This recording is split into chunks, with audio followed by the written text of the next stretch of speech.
বৃষ্টি শব্দটা শুনলেই কিরম মাথায় রোম্যান্টিসিজম ভেসে ওঠে, তাই না? হ্যাঁ, এবার সেটা সত্যজিৎ রায়ের পথের পাঁচালীতে দুর্গার উপর একসাথে বৃষ্টিতে ভেজার দৃশ্যই হোক, বা রবীন্দ্রনাথ ঠাকুরের বৃষ্টি পড়ে টাপুর টুপুরি হোক।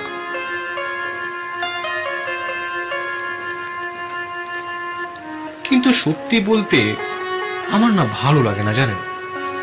মানে রাস্তায় নোংরা জলে হাঁটতে বা পা কাদা কাদা হয়ে যাওয়া ব্যাপারটা না একদম সহ্য হয় না।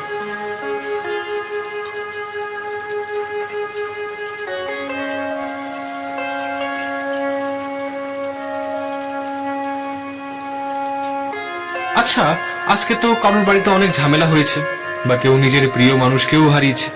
ইনফ্যাক্ট বৃষ্টির রেফারেন্স অনেক সময় সিনেমাতে কোনো ক্যারেক্টারের মরে যাওয়ার পরেই আসে।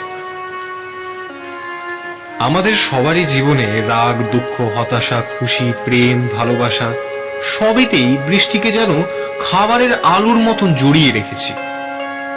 কিন্তু সত্যি বলতে কি, বৃষ্টির কাজ সে তো করে যাচ্ছে, মনের অবস্থা বোঝার কাজ কি তার?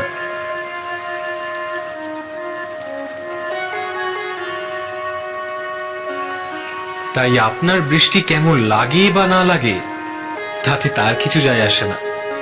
বৃষ্টির কাজ সে একদম ঠিকভাবে করছে।